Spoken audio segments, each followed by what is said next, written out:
Central Luzon ngayong araw. Paggawa ng paputok sa Bukawi, di raw pwedeng tuluyang ipagbawal. Regulasyon inilabas ng PNP Act Provincial Government. Traditional politics posibleng manumbalik kung may hahalal ang ilan sa presidential frontrunners ayon sa survey. Face-to-face gatherings sa mga opisina ng SBMA ngayong holiday season, bawal pa rin.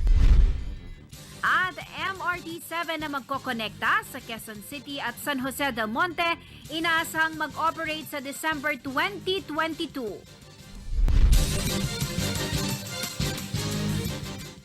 Magandang gabi ka rehiyon. Ako po si Jennifer Salenga. Oras na para sa mga maiinit na balitang Central Luzon. Patuloy man daw ang pagbaba ng bilang ng nahahawa ng COVID-19, hindi raw ito dahilan para maging kampante at payagan na ang mga holiday parties sa loob ng Subic Bay Freeport. Ito po ang inanunsyo ng Subic Bay Metropolitan Authority sa kanilang mga empleyado. Kansilado rin ang taunang New Year's countdown upang maiwasan ang posibilidad ng virus transmission. Narito po ang report. Upang matiyak ang kaligtasan ng kanilang mga empleyado, nagdesisyon ang Subic Bay Metropolitan Authority o SBMA na ipagpaliban pa rin ang nakagawiang face-to-face Christmas party at gawing virtual ang kanilang Thanksgiving program. Ayon kay SBMA Chair at Administrator Wilma Aisma, ibinagbabawal ang face-to-face gathering sa lahat ng SBMA offices at pasilidad. Hindi rin pwede ang malakihang event sa Freeport. Ito'y dahil sa nagpapatuloy na banta sa COVID-19 virus at lalo na nakapasok na sa bansa ang Omicron. Ipagpapaliban din ang New Year's countdown, isang pagdiriwang na popular sa lugar na dinudumog ng mga turista mula sa mga kalapit na probinsya maging sa Metro Manila. Ayon kay Aisma, bumaba man ang rate of infection sa mga nagdaang araw, hindi na raw nila hahayaang magkaroon ng surge muli ng COVID-19 tulad ng nararanasan ngayon sa ibang bansa. Bagamat inirerespeto raw nila ang bawat karapatan ng SBMA employees at ibang Subic stakeholders na mag-organisa ng pagtitipon ngayong holiday season, hindi pa raw nila mapapayagan ang mga ganitong events sa mga pasilidad ng SBMA. Patuloy na nananawagan si Aisma sa lahat na tumalima pa rin sa minimum public health standards sa mga Christmas party at year-end activities. Samantala, virtual man ang magiging programa ng SBMA ngayong holiday season, maraming aktibidad pa rin naman daw ang inihanda na may enjoy ng kanilang mga empleyado. Jennifer Salenga, CLTV News. Nag-issue na ang Philippine National Police ng operational guidelines para sa regulasyon at pagkontrol sa paggamit ng mga paputok at pyrotechnics sa Yuletide season. Kasama na rito ang probisyon ng EO 28 sa paggamit ng firecrackers sa community fireworks displays. Ang provincial government naman ng Bulacan patuloy sa pagtulong upang hindi mamatay ang tradisyon ng paputok sa kanilang lugar, lalo na po sa bayan ng Bukawi na siyang firecracker capital ng bansa. Si Rainiel Pawid ang may report. Inilabas na ng Philippine National Police Firearms and Explosive Office ang mga regulasyon at guidelines sa paggawa, pagbebenta at paggamit ng mga paputok. Mariing ipinagbabawal ang oversized firecrackers na may bigat na mahigit 1/3 teaspoon o mahigit sa 0.2 grams ng pulbura. Hindi rin pinahintulutan ang mga may sobrang ikling mitya na nauubos sa loob ng 3 segundo. Gayun din ang sobrang haba na mahigit 6 na segundo bago ubos. Bawal din ang mga imported at walang label na paputok, lalo na ang mga may halong sulfur o phosphorus na isinasama sa chlorates. Ilan sa mga halimbawa ng mga ipinagbabawal na paputok ay ang Watusi, Piccolo, Super Lolo, Atomic Triangle, Large Judas Belt, Large Bawang pa. Inatas naman ng lahat ng police commander na makipag-ugnayan sa kani-kanilang mga local government unit para matukoy ang mga firecracker zone at mga lugar kung saan papayagang magbenta ng paputok. Mga alam naman natin yung Bukawi, which is part of Region 3, mga sales. So ito, we are trying to regulate. At sa mga darating na panahon, nakikita yung inspection na gagawin natin because si Chief PNP mismo will be inspecting myself and yung provincial director ng Bulacan. Samantala, nilinaw naman ni Bulacan Governor Daniel Fernando na well-regulated ang benta ng paputok sa Bulacan, lalo na sa bayan ng Bukawi na tinaguri ang firecracker capital ng bansa. Git pa ni Fernando, hindi pwedeng tuluyang ipagbawal ang paggawa ng paputok sa Bukawi dahil isa ito sa pangunahing industriya na pinagkukunan ng kabuhayan ng karamihan. Hindi yung totally ban. Ano po? Kasi pag tinotally ban mo yan, unang-una, patay ang tradisyon mo. Hinahanap ng Pilipino yan. Sa atin naman, hindi applicable yung isa na lang na lugar. Doon magaganap yung New Year countdown. No, it's not. Sa higit 100,000 populasyon ng Bukawi, higit 25% o 25,000 residente ang nakikinabang sa firecracker industry. Rainiel Pawid, CLTV News. Manatili nakatutok para sa iba pang mga nangungunang balita ngayong araw.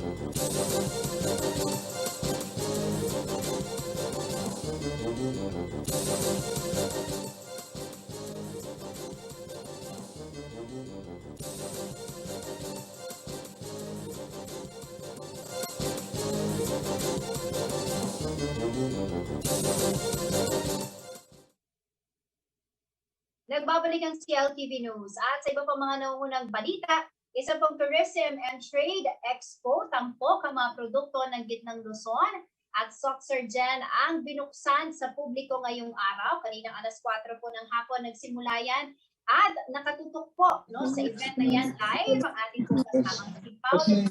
Santos. Paulo, ano na ba mga dapat dyan? Marami bang Jen, magandang balita dahil alam mo naman, itong mga taga Central Luzon pagka nagawi ng Clark, talagang naghahanap nitong matatambayan na talagang mag-e-enjoy sila dito sa trade fair na binuksan nga ng Clark Development Corporation. Sa mga oras na to, at Ate Jen, ay naman yung paborito mong bluefin tuna ng General Santos City. Merong booth dito Ayan At sadya talagang binabanggit nitong mga taga CDC. Ito yung kaparaanan na rin, Jen, na mid south to north lahat po nitong mga produkto dyan po sa Soxargen, kabilang na po dito yung probinsya ng General Santos City ay available dito ho sa mismong parade ground na sa mga oras na to, Ate Jen. Ito, pakita ko lang sa iyo itong formal na ceremony na nagaganap ngayon. Nagsasalita ngayon si Chairman Edgar Pamintuan na binabanggit nga niya itong pakikiisa ng mga local government dito sa Soxargen ay inaasahan nila, Ate Jen, na mailalapit sa tao itong mga produkto na mula dyan sa Mindanao region. At inaasahan, Jen, na itong Kapaskuhan na to, titignan nila kung ma-extend hanggang December 19 lang kasi ito. Pero ito, gusto ko lamang marinig mo itong ating mga kabahagi. 19 ito na mga merchandiser na ito nakisali dito sa trade fair dito sa Clark. Ma'am, bumati muna po kayo sa CLTV. Opo. Ano hong produkto ho ninyo? Yung nakikita ni Jen. Ito hong meron tayong sashimi. Sashimi. Ayan. Grill, belly. Ay, naku, sarap. Ayun, lahat po ng mga yan produktong Gensan, tama. Opo. At ano ho ang dapat pong pagandaan nito pong mga taga Central Luzon pagka nagawi ho dito ho sa trade fair ho ninyo? Meron tayong libreng patikim ng sashimi or bukas meron tayong sinigang na swordfish. Napakasarap dito, Jen. Kasi nakikita mo naman dahil dito sa likurang bahagi niya, Jen. Yan yung mga larawan ng mga masasarap fresh, Jen, galing ng Gensan. At pakikita na yan, may yung mga naka-styro na yan na nakikita mo, Jen, talagang airfare pa yan. May inangkat pa yan, sinakay pa ng eroplano at fresh, at yung mga namamasyal ng Suksar, Jen. Alam mo naman, magaganda yung mga beach doon at yung mga pasalubong, ayan. Yung mga bling-bling, Jen. Kumpleto tayo dyan, So, eto, meron nang namimili dito, taga CDC ata. Ano ang pinili mo? Ha? Yung earrings po. Earrings. Okay. Sabi daw po kasi sir, bagay daw sa mukha ko. Ay, ano pa alam po nila, ma'am? Roxanne po. Roxanne. Pakurin po. Ayan, si Roxanne Kapuri dyan, bumibili na nitong mga napakagandang produktong lokal dito sa Suksar, Jen. At alam nyo, ang kaibigan, hindi lang ho yung mga produktong galing ho ng Suksar, Jen, kundi produktong Central Luzon, doon naman po sa kabila. Na para naman, Jen, alam mo naman yung mga local tourists natin dito, hindi lang ho taga Central Luzon, kundi pati yung mga kababayan natin naman nanggaling ng ibang probinsya, sinasamantala na kapag nakapasok ka dito, Jen, merong masarap na chicharon, merong produkto ng mga taga Bulacan, andun din, hindi na lang muna ako dadaan doon dahil meron pa silang formal na seremonya, pero itong pinapangarap ng mga local traders natin, sana daw ma-extend pa, Jen, itong trade fair hanggang sa susunod na taon at inaasahan din nila dyan na magiging mabuti yung pagbubukas naman ng ilang pang ruta dito sa Clark International Airport dahil yun talaga ang magpapalakas ng trade ng Central Luzon at ng iba pang gateway dito sa ating bansa gaya dito sa Suksar, Jen. Ayan, Jen. Alright. Paolo, saktong-sakto dahil yan, at alam naman natin, happy weekend talagang marami na ang Clark, and it's really a perfect opportunity hindi lamang para i-promote yung mga local products natin, but it is also a good opportunity para sa ating mga Pilipino na makasi ng mga regalo, just to give them an idea, Paolo, gaano ba kadami yung at bukod dun sa mga nabanggit na masasarap na pagkain. Ano pa ba yung mga produkto na pwede nilang mabili para magpapaghanda sila? Yung mga nagdidesisyon pa po bumili ng mga pangregalo dahil sa alam mo dyan yung mga mahihilig sa mga face mask. Oo, yung mga pasyonista natin na gustong tangkilikin yung produktong Pinoy. Yung yari sa Abaca, dyan, dito nakita ko kanina ang daming mga local tourists na namimiss nila yung pumupunta ng beach at yung mga bling bling handicraft meron dyan, kumpleto bukod ho sa pagkain meron din hong mga parol dito at inaasahan pa dyan na itong variety ng mga produkto ng lokal madagdagan. Kasunod nga nitong bukas ho na pagbigay ng oportunidad dun sa mga local traders na inaasahan dyan na ito hindi lang Suksar dyan, itong tinatarget ngayon ng CDC dahil ito raw pagbibigay ng oportunidad sa lahat ng mga SMEs siya namang magpapalakas din dito sa mga pook pasyalan dito sa ating Clark Economic Zone.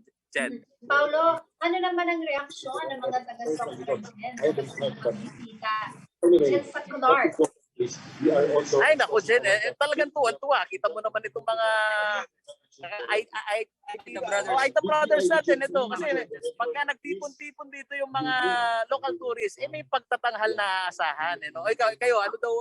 Hello po. Anong gabi po? My name is Justin Bieber. My name is Bruno Mars po dito sa Pampanga po. Kami po ang Aita Brothers. Yan. Indo, hirikam ako. Katakot kong puyo. Baba, hirikam ako. Ika'y kalabay na inya, dakay pinatubo. Ika kalabay, manhabi ay mampahat. Ika'y kalabay na inya, dakay pinatubo. Ika kalabay, manhabi ay mampahat. Ayun, bibitinin muna natin sila. Oh, galing naman. Talaga ang daming dapat puntahan dito sa Clark Parade Ground na ngayon Pasko. Ayan, makikita mo ba itong mga palamuti na nakakamiss, sabi nitong ating mga followers na nasa abroad, yung Pasko dito sa Pilipinas. Jen. Ako, Paolo, eto na lang ang kurikula naman ko sa ibang nais pumuntahan para masaksihan, supportahan, syempre, yung ating mga local traders from Central Luzon and from South. Ano oras ba bukas ang trade fair yan? At yan po ay tatagal, correct me if I'm wrong, Paolo, hanggang December 17. December 19, tama ba? Yeah, December 19, Jen. Yung oras, alamin natin mamaya kung anong oras na available ito. Pero sinasabi nga nitong mga local traders na galing Soc Sargent, naghahanap na rin sila ng mga magiging kasosyo dito sa Central Luzon dahil kung sakaling pagbibigyan sila dyan na mag-extend itong kanilang operasyon, siya nawa dyan. Yung mga kababayan natin dito sa Central Luzon, kahit hindi na bumiyahe ng General Santos City, ay yung produkto pwede nang maisubo sa kanila. Pumunta lang sila dito sa Clark. Dyan. Ayan, nasa ating pong mga karehiyon, sa mga taga-Pampanga, karing kakatapong kabalen. Bukas na po ang CL Soc Trade Fair dyan po sa Clark Parade Ground. Pwede po kayong bumisita weekend, saktong-sakto Saturday and Sunday. Ayan po mga kaganapan dyan. Maraming salamat sa iyong ulat. Distinguished guests, ladies and gentlemen. Salamat, Jen. This Central Luzon. Ay, dumako po tayo sa ibang balita. Simple rin po ang mga traditional citizens kung may hala ng ilang presidential frontrunners sa susunod na halalan. Ito po ang lumabas sa survey na isinagawa ng research team na Tangere. Samantala, bagamat nakalalamang daw sa ilang survey si dating Senador Ferdinand Marcos Jr., marami sa mga respondent ang naniniwala na hindi siya kasing tatat ang kanyang amang diktador at dating Pangulo. Si Rainiel Pawit ang may report.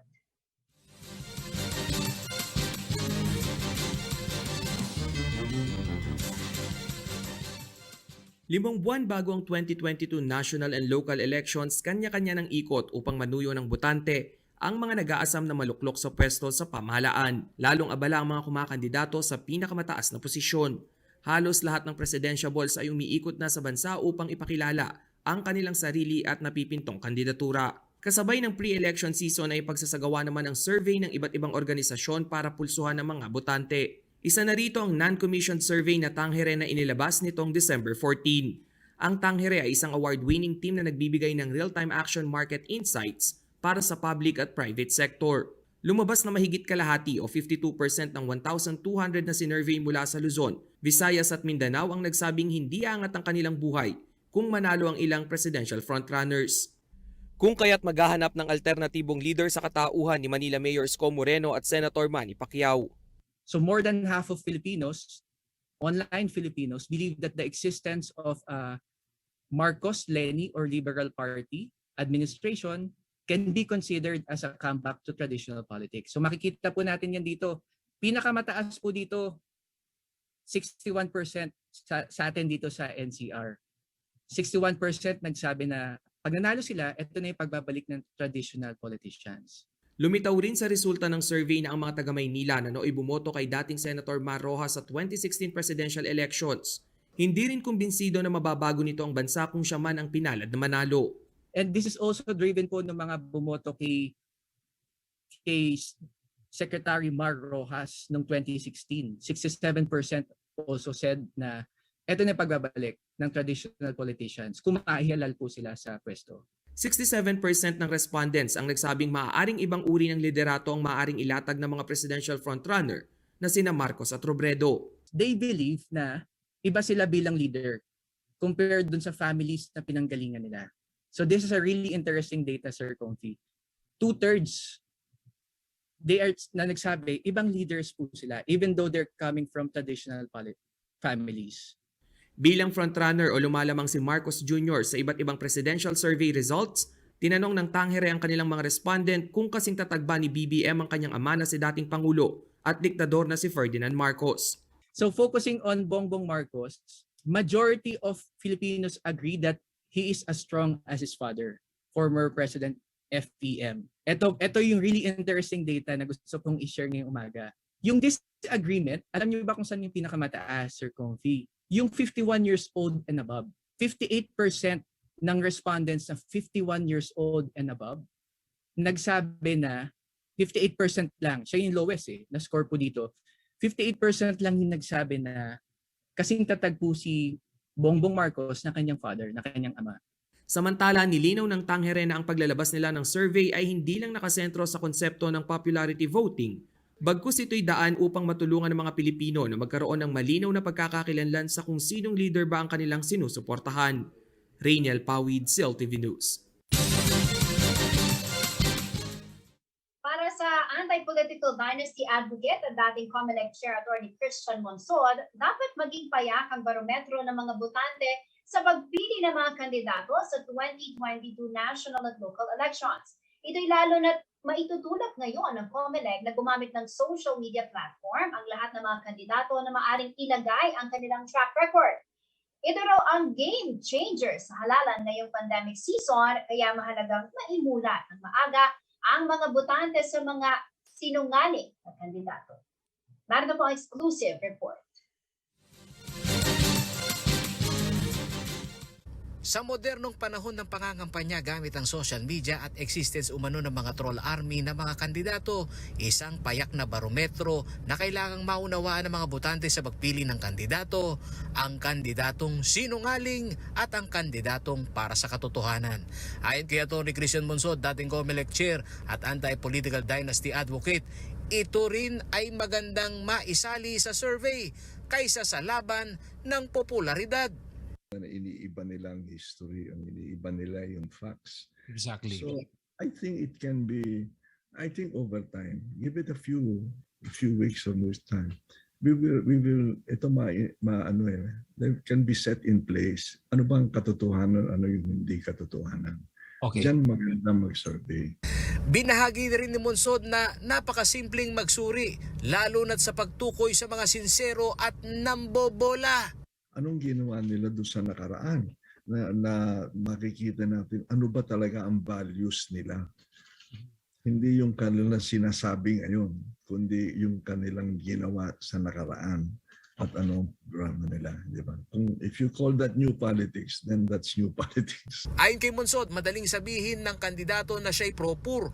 Ngunit ang kasunod na tanong dito ay ano ang naging hakbang niya para maiangat ang kabuhayan ng mga mahihirap sa tila imperyo ng mga naghaharing uri na pamilya sa kada probinsya.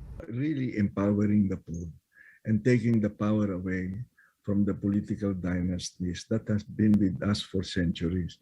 Alam mo, we're now supposed to be in the modern age, but in many instances, we're still a very feudalistic society, hindi po ba? In fact, it's gotten worse. If you take a look at kung ilan yung mga family dynasties who control Congress. Mahalaga rin umanong mabigyan ng sapat na kaalaman ang tao sa maibubunga ng kapangyarihan na nalilimita sa iisang apelyido. The coin, other side of the coin ng political dynasties is corruption. Yeah. Di ba? Ayun yun eh. Yeah. Political dynasties and corruption go together.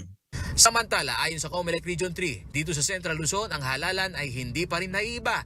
Dominante pa rin umano ang mga political clans.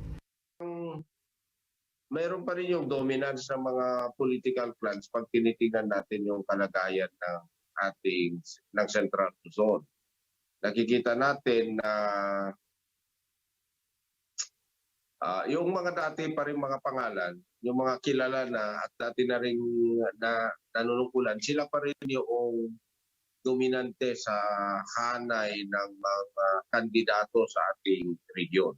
Abangan ang year-end report ng CLTV News sa unang yugto ng Makulay na Halalan 2022 sa Central Luzon sa December 31, 2021. Paolo G. Santos, CLTV News. Manatili nakatutok at magbabalik ang CLTV News.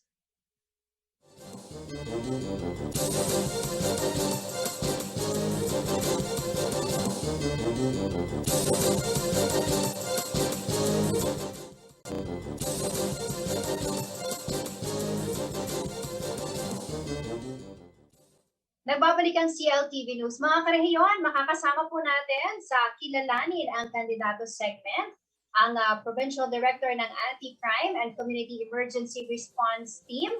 Miyembro po siya ng siklistang Triskelion, Kapampangan, Rotary Club of Angeles, Colyat at Fraternal Order of Philippine Eagles.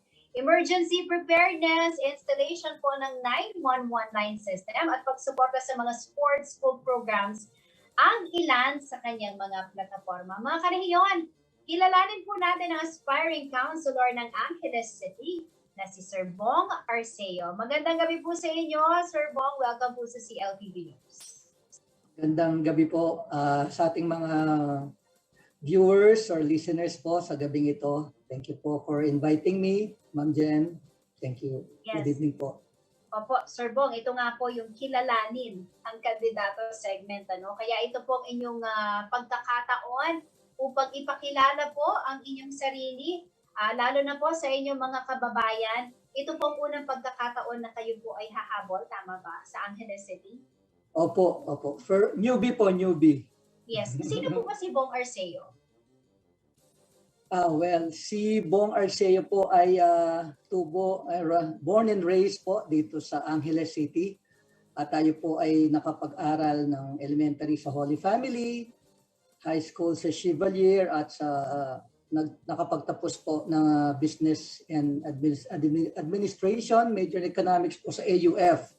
So nakapag-aral din po tayo ng nursing diyan sa may San Fernando, kaya po tayo may konting alam diyan sa mga assessment, mga ERT programs yan. So si Bong Arceo din po ay isang husband at may 3 anak, may father, at si Bong Arceo po ay siyempre isang passionate leader, I should say dedicated, committed, hardworking, at siyempre result-oriented po tayo.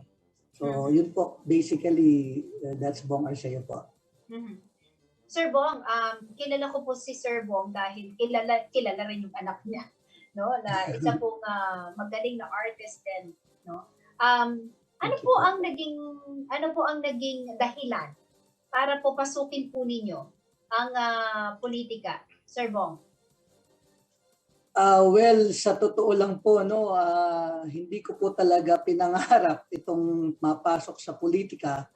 Ako po ay isang I'm a supporter of all yung mga advocates po ng talagang mga magagandang mga programa patungkol po sa pamumuno sa bayan. But I never dream of ito nga pong napasukan ko ngayon. Actually, I was invited by my new friend, Councilor Amos, who is our leader sa Bayong Angeles. At pinatawag niya po ako through a parang mutual friend na kakilala din po ng anak ko. So nakipagkwentuhan po kami. Actually, sa totoo lang po, ini-invite niya talaga sana si Jericho.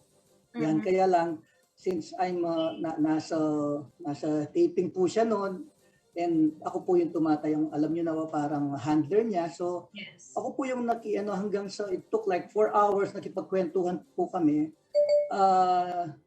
Councilor Amos, at nakita ko po yung talagang yung dream niya at passion niya and pangarap niya nga kung paano pangarap niya sa city, no? At actually, I was inspired that talagang marami po akong tinanong dahil during that time, until now, ako isang aktibong volunteer ng isang, yun nga po, yung sa ACCERT, no? At ay po'y tumutulong sa buong Pampanga for the past 2 years na niyan. At nabanggit ko rin po na very supportive kami sa mga like sa kapulisan during the pandemic, at nakita niya po siguro doon yung dedication at yung talagang gusto ko rin mangyari, at meron po kami parang common denominator talaga na parang nag-vote doon sa conversation namin yon. And the next meeting was history. Talagang hindi ko alam na ako pala yung parang because of my age siguro, at saka yung dedication ko, yung track record ko, yun hanggang actually took me 9 days, no? Kasi po actually, honestly, hindi ko po siya talaga kakilala.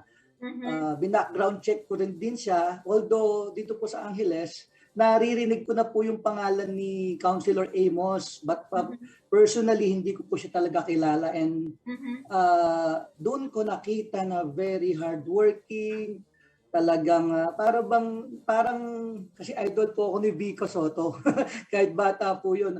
Parang dumating sa akin yung wow, I want the next Vico Soto dito sa Angeles, sabi ko. And na-flatter po ako na niyaya po niya ako kasi siyempre, no, first time ko po yun, ma-invite ako, hindi po ako nag-apply.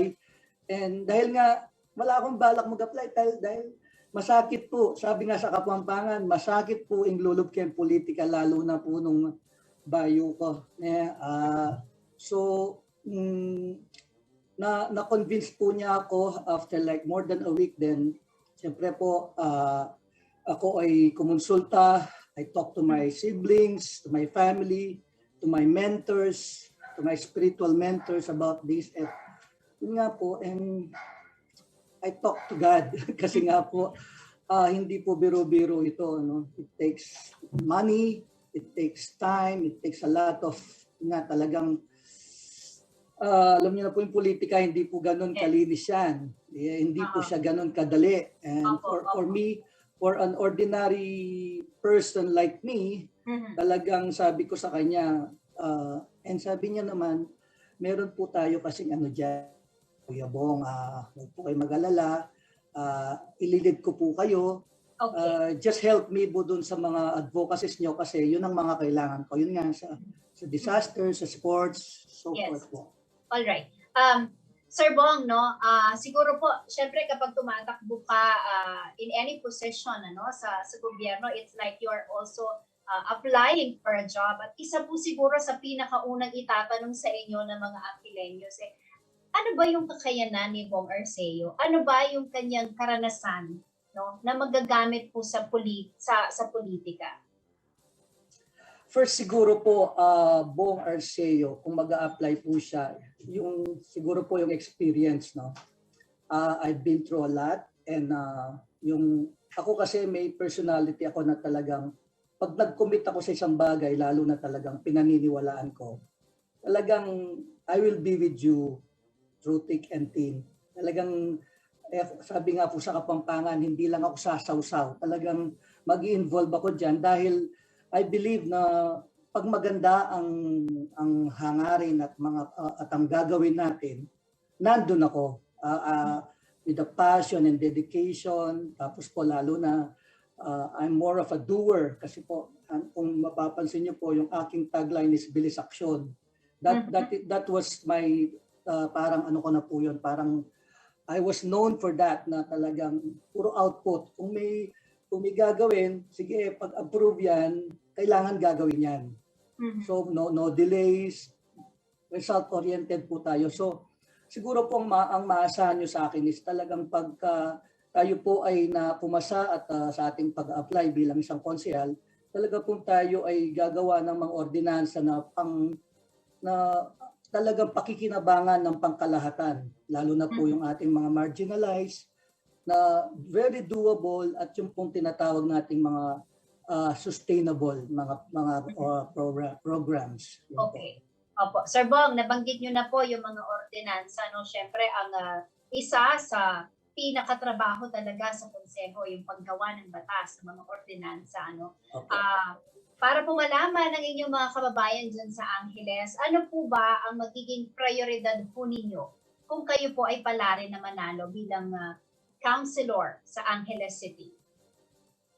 Well, ako po isa pong talagang gusto kong i-prioritize na ordinansa yung pong napapanahon ngayon, no, yung pong ating disaster preparedness.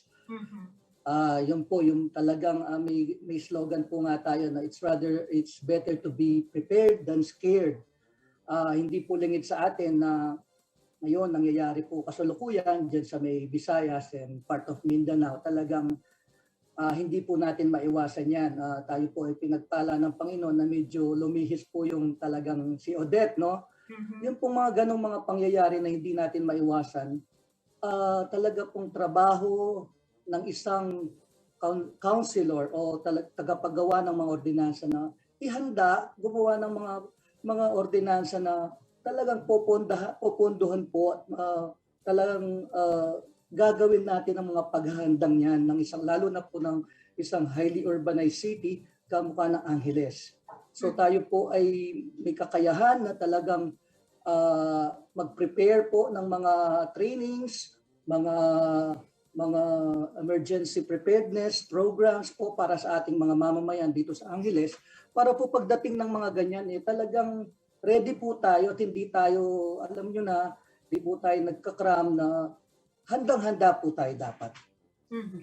Alright. Sir Bong, kulang po ang ating oras, but siguro po we will invite you again para po mas marinig pa ng mga Anghelenyo sa inyo pong plataforma na ihahain, yung offer po para sa kanila. But before I let you go, sir, ano po ang mensahe na nais po ninyong ipaabot sa mga Anghelenyos? Well, thank you, Ma'am Jen. No? Thank you for giving me this time to promote myself po na at bilang taga-Angeles po na nag-a-apply bilang isang public servant po, isang bago po, kasama po ng Bayong Angeles. Kami po ay talagang willing na sumabak dito sa ating leadership dito po sa ating city.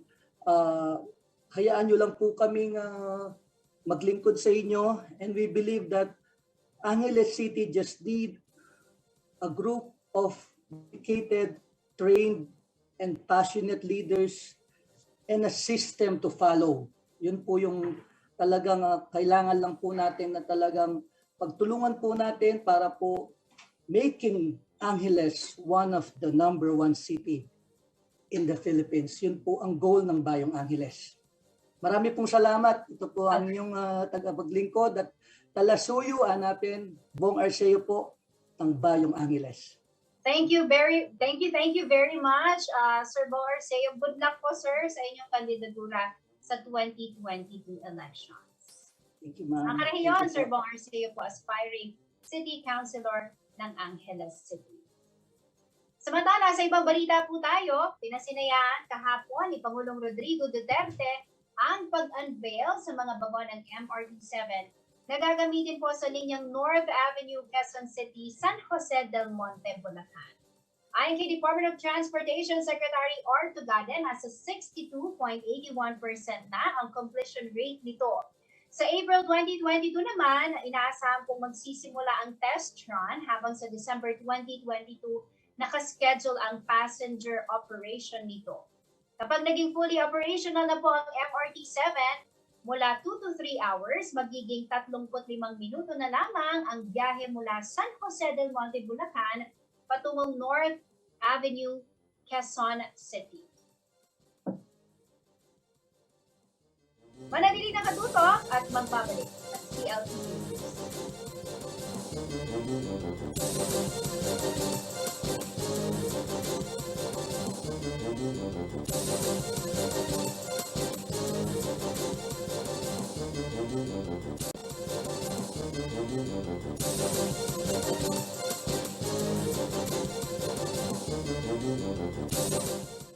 Nagbabalik ang CLTV News. At sa iba pa mga naunang balita, napahanga po na isang Kapampangan artist sa mga netizen dahil sa kanyang natatanging obra maestra na gawa sa recycled na basura. Ang mga bagay daw na patapon na sa iba, pwede pang gawin na kabuluhan at maganda. Ang champion sa local pride na kwento na ating kabalen, alamin sa ulat na ito.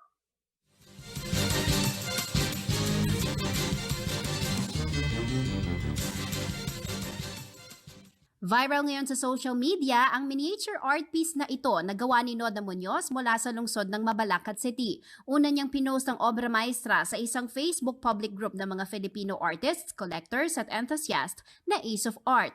Ginamitan ito ng 100% recycled materials. Mula sa basura, nabuo ng 27-year-old Kapampangan artist ang artwork na ito na kanyang tinawag na Galaw sa Tubig. Kaya tinawag ko po itong galaw sa tubig. Ito po pangkaraniwang galaw ng mga tao na nakatira sa malapit sa tubig. Sa mga tabi ng ilog, sa tabi ng dagat, basta't yung mga bahay po na malapit sa tubigan na pwedeng bahin. Saludo po ko sa inyo. Mabuhay po kayo. Huwag po kayong susuko. Ganyan po talaga ang buhay. Si Muñoz ay isang tattoo artist ngunit mula nang magkapandemya, nawalan din siya ng hanap buhay na naging dahilan upang dumanas siya ng anxiety at depresyon.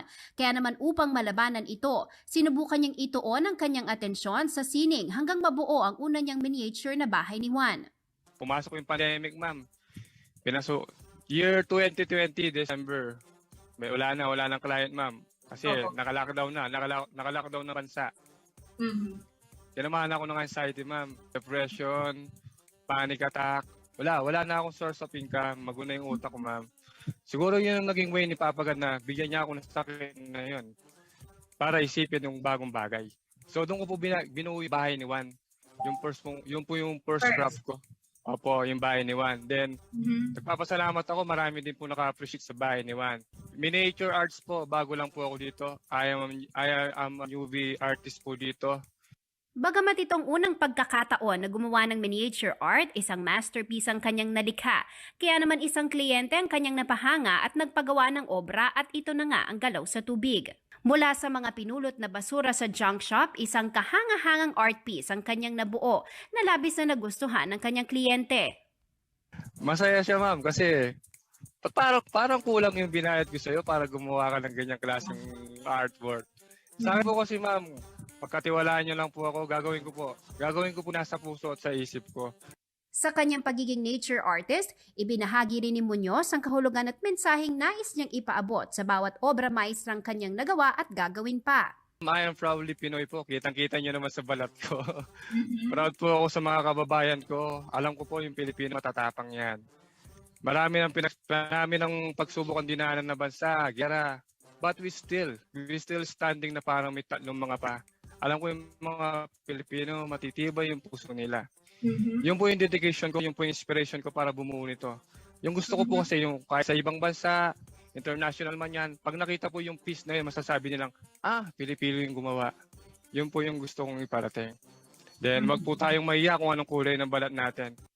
Ang bagong talentong nadiskubre sa gitna ng pandemya tila naging blessing in disguise daw sa kanya at sa kanyang pamilya.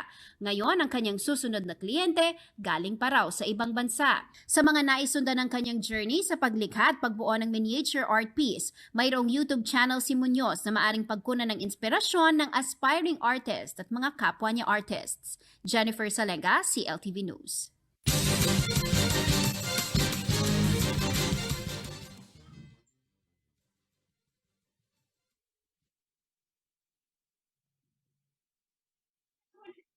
Alamin naman po natin ang magiging lagay ng panahon bukas mula kay Ginoong Manny Esguerra, ang Chief Weather Forecaster ng Pag-asa Florida.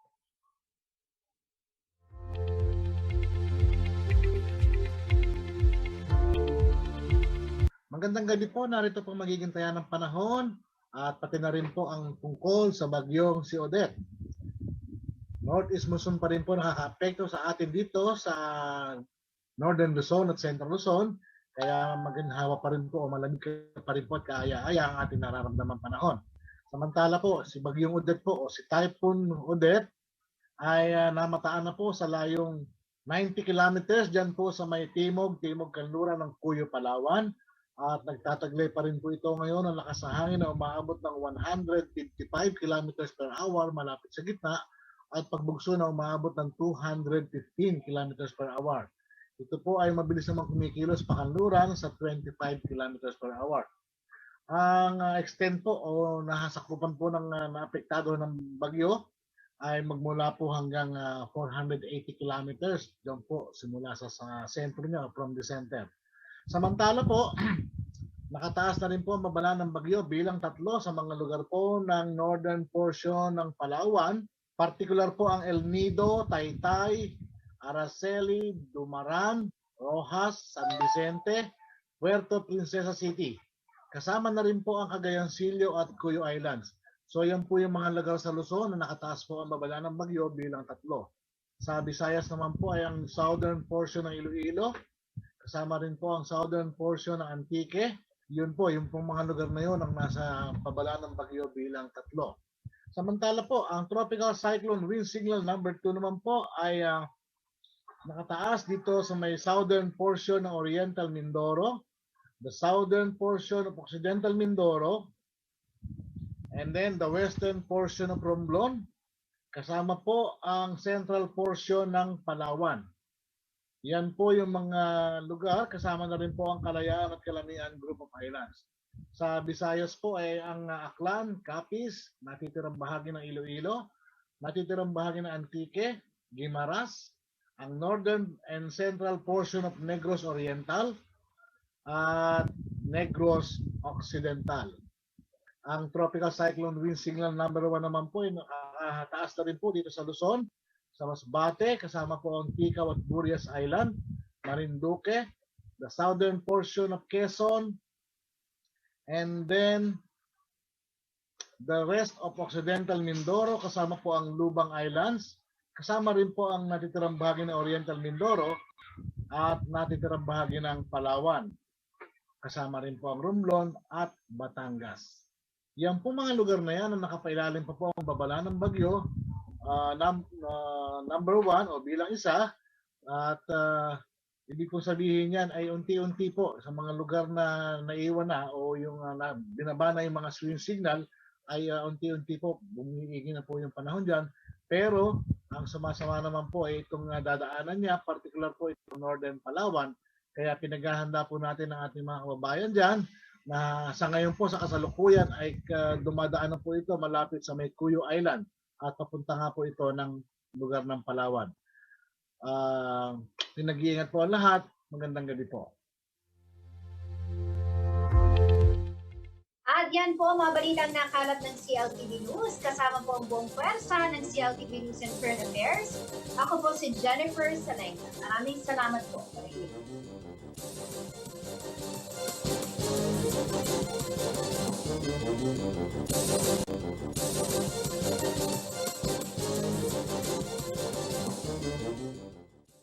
Nagbabalik ang CLTV News. Mga karehiyon, makakasama po natin sa Kilalanin ang Kandidato segment, ang Provincial Director ng Anti-Crime and Community Emergency Response Team. Miyembro po siya ng siklistang Triskelion, Kapampangan, Rotary Club of Angeles, Colyat at Fraternal Order of Philippine Eagles. Emergency preparedness, installation po ng 9119 system at pagsuporta sa mga sports school programs ang ilan sa kanyang mga plataforma. Mga karehiyon, kilalanin po natin ang aspiring council